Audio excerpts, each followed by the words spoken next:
You're scanning this vehicle. Willie, do you have a second to answer a couple questions? Sure.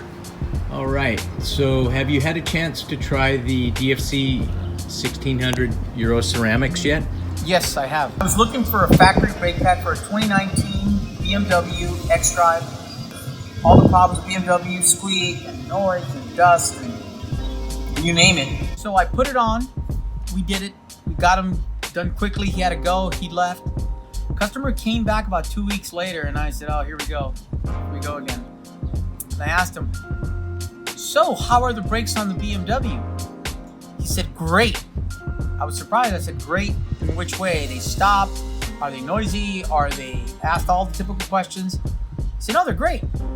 I said, do you mind if I ask you, are they making noise? He said, no. They shouldn't, right? I said, no, they shouldn't. Of course not. It worked. And that was the car that sold me on that brake. I've had no problems. It's a great pad. I mean, it speaks for itself. The pad sells itself, like I said, and the price point. That's another thing. The price point is good. It's cheaper than a factory pad.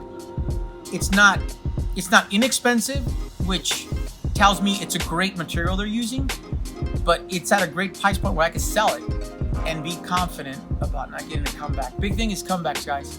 You know this, it's comebacks. You need to avoid the comebacks, and this brake will avoid the comeback.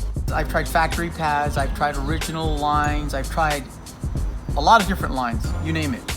And they're noisy, they create a lot of dust, a lot of customer complaints. So I was looking for a pad that could basically, I could feel as a shop owner, I could sell to the customer and feel confident about not having a comeback, about backing the product. In my opinion, it's actually one of the best pads out there.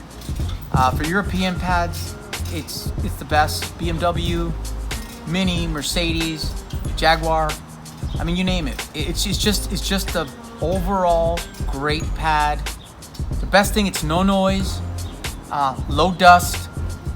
I just can't rave more about it. It's just a great pad. So this is the brake for me, guys.